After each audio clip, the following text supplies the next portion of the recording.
Buenos días, José Luis. Buenos Bienvenido días. al canal de televisión de Encantado. Televisión 21. Habéis sacado recientemente este libro, La realidad cuántica, que tratáis de explicar lo que es este fenómeno y lo que significa para la sociedad.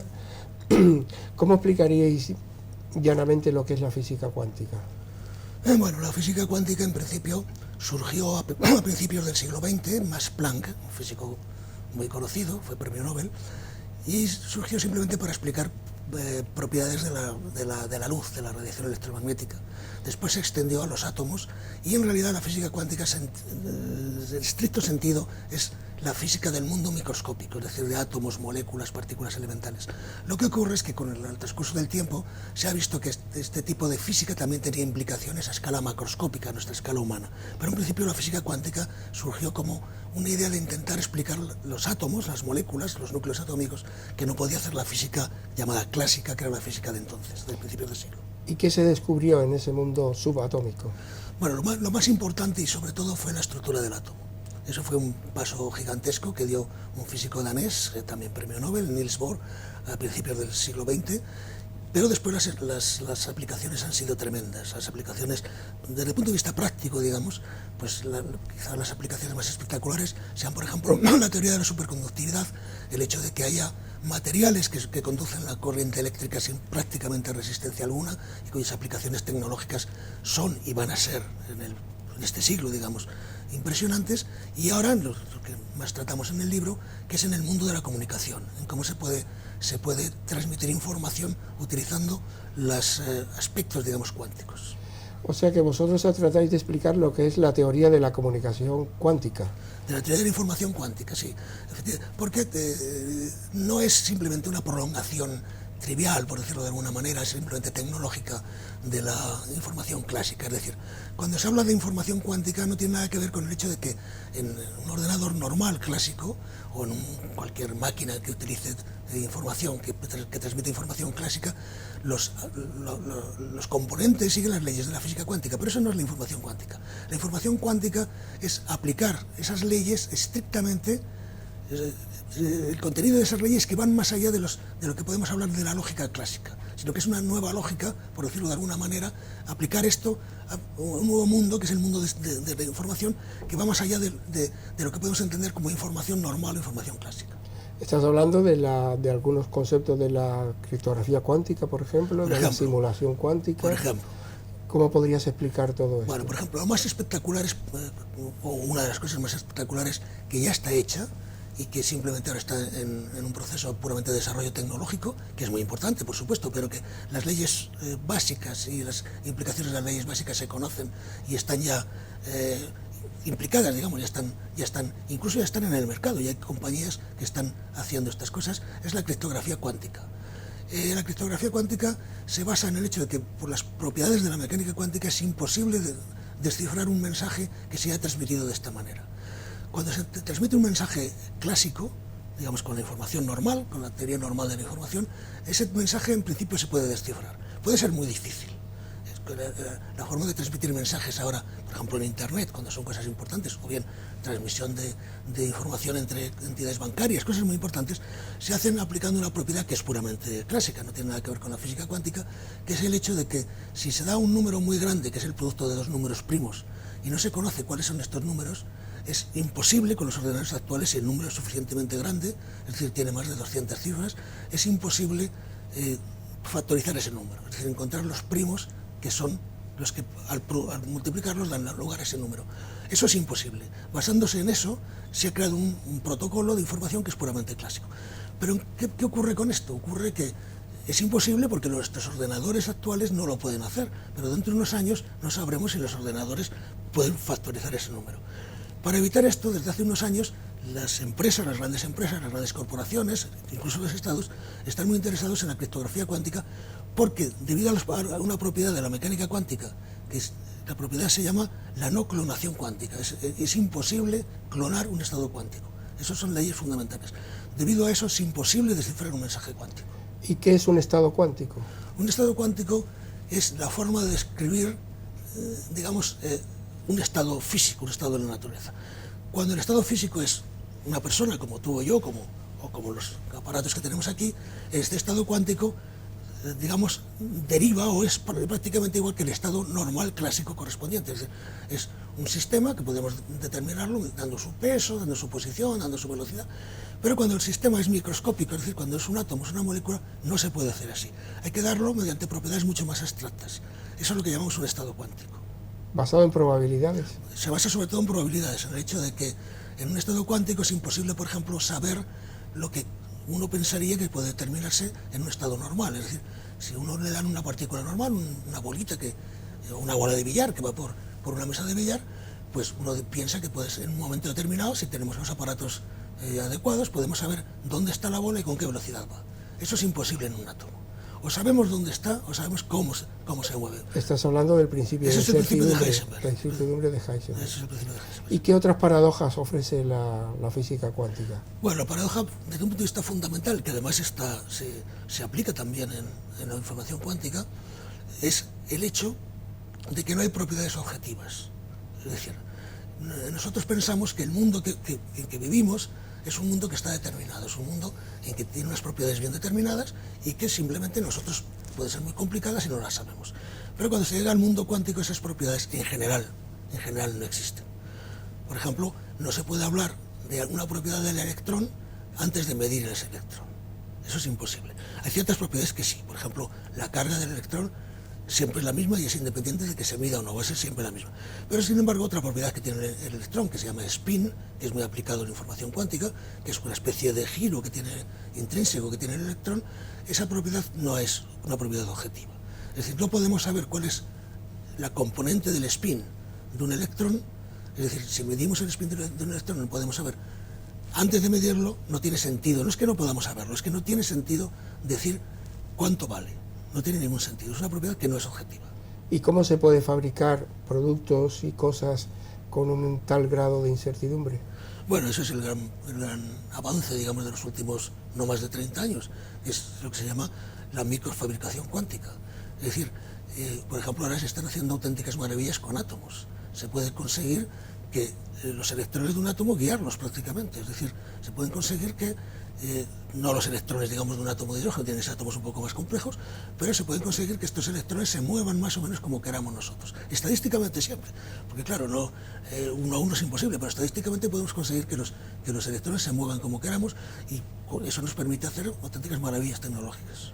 Hay otra propiedad que es el entrelazamiento cuántico. ¿En Sí. qué consiste y qué aplicaciones tiene? Esa es una propiedad también fundamental, es, digamos, indirectamente la descubrió Schrödinger, y aunque sea, digamos, la aplicación es de hace unos 30 o 40 años, se basa en que cuando tenemos un sistema cuántico formado por dos partículas, por ejemplo por los electrones, y medimos una propiedad de una de ellas, si ese sistema lo hemos creado de una forma que se llama estado entrelazado, el hecho de que midamos una propiedad, idealmente puede estar en la Luna, idealmente, o donde queramos, inmediatamente el otro electrón se pone en la posición que tiene que ponerse, aunque nosotros no hayamos hecho nada sobre él.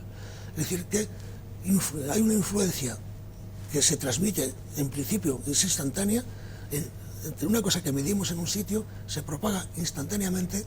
La palabra no es adecuada porque no es que se propague nada físico, debido a las propiedades cuánticas, el hecho de que yo mida una cosa aquí, inmediatamente tiene repercusión, si el estado es entrelazado, en algo que está muy alejado. ¿Y cómo se consigue ese estado entrelazado? Bueno, ese estado entrelazado se consigue, en principio, también mediante la tecnología cuántica. Ya se consiguieron con átomos hace 30 o 40 años. Los primeros experimentos serios, digamos, se deben a un físico francés, se llamaba Aspect, se llama, porque vive aún. Antes había alguno, pero estos experimentos fueron fundamentales con estados entrelazados, y actualmente se hacen auténticas maravillas tecnológicas con fotones, con, digamos, luz. Se consigue entrelazar dos y más fotones, 3 fotones, y se consiguen entrelazar fotones con átomos. O sea, es un campo cuyo progreso tecnológico es enorme actualmente. Y que luego consiste en que tú introduces una información en un fotón que ha estado entrelazado y el otro fotón recibe instantáneamente la misma información. Eso es, así es. Y eso es la base de la computación cuántica, por ejemplo. No se podría hacer computación cuántica, los ordenadores cuánticos funcionan con esa propiedad. ¿Estás hablando del qubit? Justo. El hecho de que los ordenadores cuánticos se basan en dos cosas. Primero, la existencia del qubit, que es el bit cuántico, Es decir, que no solo el bit clásico tiene dos posibilidades, o arriba o abajo, o sí o no. O sea, es digital, o sea, tiene dos posibilidades, es binario, digamos, ¿no? Totalmente. Sin embargo, el bit cuántico tiene en principio infinitas posibilidades, porque se basa, digamos, para entendernos, aunque se está haciendo con otras formas también, con un spin que puede estar en cualquier posición en el espacio. Lo que ocurre es que por limitaciones prácticas, digamos, pues no es infinito el número de grados de libertad que tiene eso, ¿no? Pero tiene muchos. Y esto se aplica junto con el entrelazamiento, con el hecho de que la información que se tiene en un momento pues se puede transmitir instantáneamente parte de esa información a otro lugar. Eso es la base de la computación cuántica. Vosotros habláis también de otro fenómeno que es el colapso. ¿Os referís al colapso de la función de onda? Sí. Explícalo un poquito. Bueno, el colapso de la función de onda en realidad mucha gente piensa que no es una cosa que exista, sino que es una forma es una regla mnemotécnica, digamos. Es el hecho de que... Una manera de hablar. Una manera de hablar. Es el hecho de que, aunque un sistema cuántico no tiene ciertas propiedades, por ejemplo, no se puede saber en principio, no tiene sentido en principio hablar de qué velocidad tiene, cuando se mide aparece con una cierta velocidad, o aparece con un cierto spin, aparece con una cierta propiedad. Como antes de medirlo esa propiedad no existía, pues se dice que la función de ondas, que es otra forma de hablar del estado cuántico, ha colapsado de todos los posibles valores que podía tener en potencia, pues ha colapsado a uno concreto, y eso se llama el colapso de la función de ondas.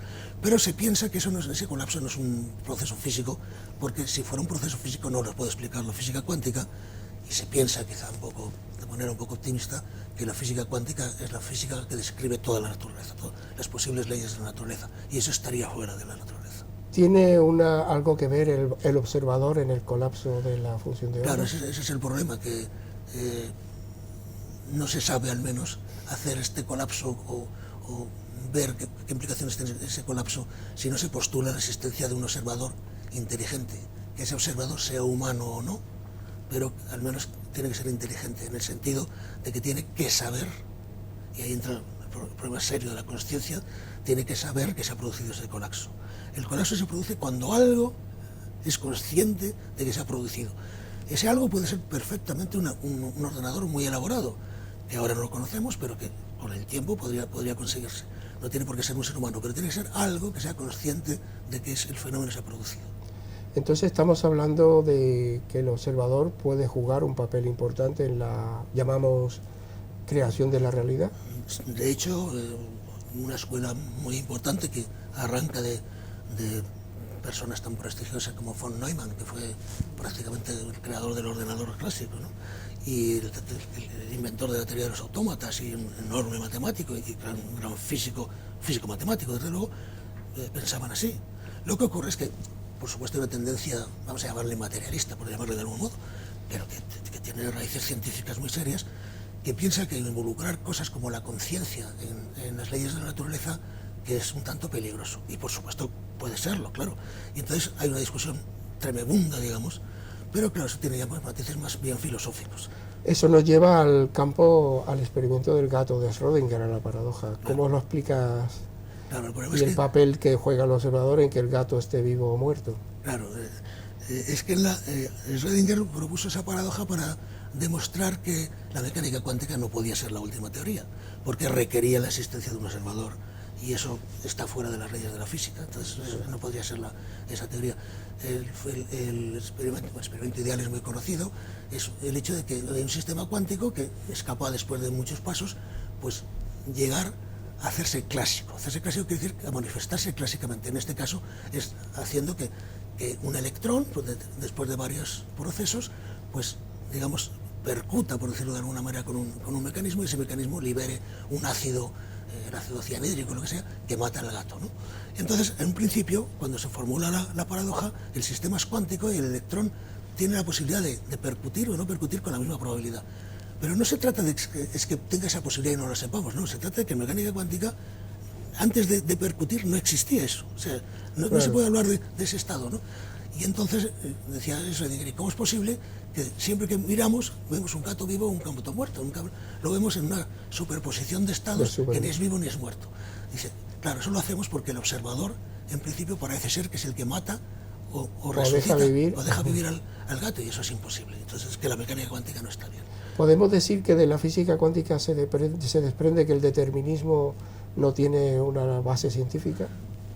Por lo menos, vamos a ver, el determinismo en el sentido estricto, por supuesto. Sentido filosófico. En el sentido estricto filosófico, desde luego que sí. Eso yo creo que nadie que crea en la física cuántica, la física cuántica tiene varias interpretaciones filosóficas, digamos. Por ejemplo, pues lo que hemos hablado antes, la importancia de la conciencia o no, eso pues, hay diversas escuelas, pero lo que nadie pone en duda es que la teoría cuántica es indeterminista. Eso está clarísimo. O sea, no se puede, el determinismo clásico es imposible de mantener si se cree en la física cuántica, es imposible. Bueno, y por último había otro aspecto que es la importancia que tiene la interpretación de la física cuántica. Parece que deja de ser competencia exclusiva de los físicos. Parece que el reto que plantea la comprensión de la física cuántica requiere aportaciones de otras disciplinas. ¿Se está dando algún cambio en esa dirección, reflexión conjunta, interdisciplinar, para entender todo lo que es la paradoja del mundo cuántico? Sí, pero déjame, Eduardo, que relacionado con esto, diga una cosa. Hace 40 o 50 años, un poco más quizá, los físicos que se dedicaban a intentar entender desde un punto de vista, entre comillas, filosófico, es decir, no puramente matemático y de laboratorio, sino los conceptos de la física cuántica, pues se consideraba, bueno, en el caso, por ejemplo, de Einstein, que no creía en la física cuántica en ese sentido, o Schrödinger, se les consideraba, bueno, pues esta gente ya mayor y han hecho grandes cosas en física y tienen derecho a dedicarse a estas cosas, pero un físico serio, en activo, no puede dedicarse a eso, porque no produce nada en el sentido físico. Bueno, el hecho de que estos físicos y luego otros más jóvenes se dedicaran a esto, pues ha producido, entre otras cosas, la era de la información cuántica, cuyas aplicaciones tecnológicas están por ver y están ya desarrollándose, pero esto vino concretamente de problemas muy fundamentales. No fue que nadie pensara intentar explicar qué le pasaba al cacharro tal en la situación tal, no, eran problemas muy fundamentales. ¿Qué significaba el estado cuántico? ¿Qué era el entrelazamiento? De eso surgió.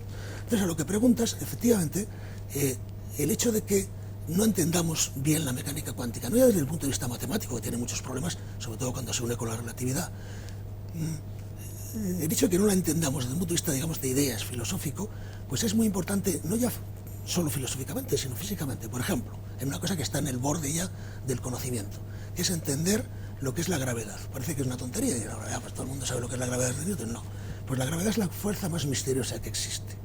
Nadie sabe, de las otras fuerzas tenemos ideas de dónde se producen, pero en realidad nadie sabe de dónde procede. El origen realmente cuántico de la gravedad nadie lo sabe.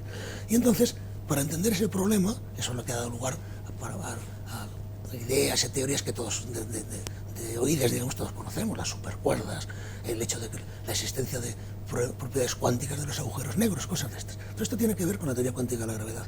Y la teoría cuántica de la gravedad, una cosa fundamental es realmente entender qué significa la mecánica cuántica. Eso es fundamental.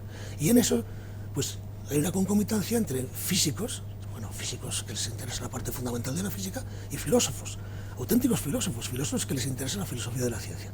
Y ese es un campo cada vez más potente, digamos. La epistemología. La epistemología, la teoría del conocimiento, digamos, pero siempre con una base científica, es decir, no la mera elucubración. Especulación filosófica clásica, sino ya sobre base científica. La base científica no quiere decir que uno tenga que saber calcular, ni que tiene que saber manejar los cacharros del laboratorio, pero sí tiene que conocer las ideas fundamentales de la física y de la ciencia en general, ¿no? Bueno, para terminar, estamos en el centenario de la teoría de la relatividad. ¿Podrías hacer un resumen muy breve de lo que ha significado y lo que se espera para los próximos 100 años de esta teoría? Sí. Bueno, en realidad se cumplen los 100 años de la teoría de la relatividad general. Sí. La relatividad general es la relatividad, pues se llama general, que quería explicar, pues según Einstein, todo el mundo, ¿no? Todo el mundo físico. Y él lo hizo para explicar la gravitación, porque en la época que se hizo, las dos únicas fuerzas que realmente se conocían bien eran la electromagnética y la gravitatoria. Entonces, la electromagnética, en el aspecto clásico, que es lo que las ecuaciones de Maxwell, todo lo que da lugar a los aparatos que nos están filmando, digamos, pues, en gran parte pues, es electrodinámica, electromagnetismo clásico. Eso lo cubre la relatividad especial, pero no la teoría de la gravitación. Eso es la relatividad general. Y efectivamente, ahora hace 100 años, se publicaron los primeros trabajos de Einstein sobre eso. Lo que quería hacer Einstein era entender lo que era la gravedad. Y entonces, la gran idea de Einstein es que la gravedad es una propiedad del espacio-tiempo, es decir, del espacio y del tiempo. que ya en la relatividad especial se sabía que no había espacio separado y tiempo separado, sino que es un concepto continuo. Y entonces Einstein lo que intentó demostrar es que la gravedad es una manifestación del espacio-tiempo. Es decir, digamos, la presencia de la materia hace que el espacio-tiempo tenga una estructura geométrica determinada, y esa estructura geométrica es la que da lugar a lo que entre comillas podemos llamar fuerza gravitatoria. Lo que ocurre es que, como ahora pensamos que la teoría cuántica tiene que ser universal, que todos los fenómenos tienen que ser explicables por la teoría cuántica, ese fenómeno no se puede explicar actualmente en la teoría cuántica. Y ese es el gran problema. Y ahí tenéis otro nuevo reto. Y ese es el gran problema, digamos, que Einstein tendría, si viviera y estuviera activo, seguro, Tendría que resolverlo. Entender eso. Bueno, pues José Luis, muchísimas gracias. Encantado. Esperamos verte en otro momento. Encantado.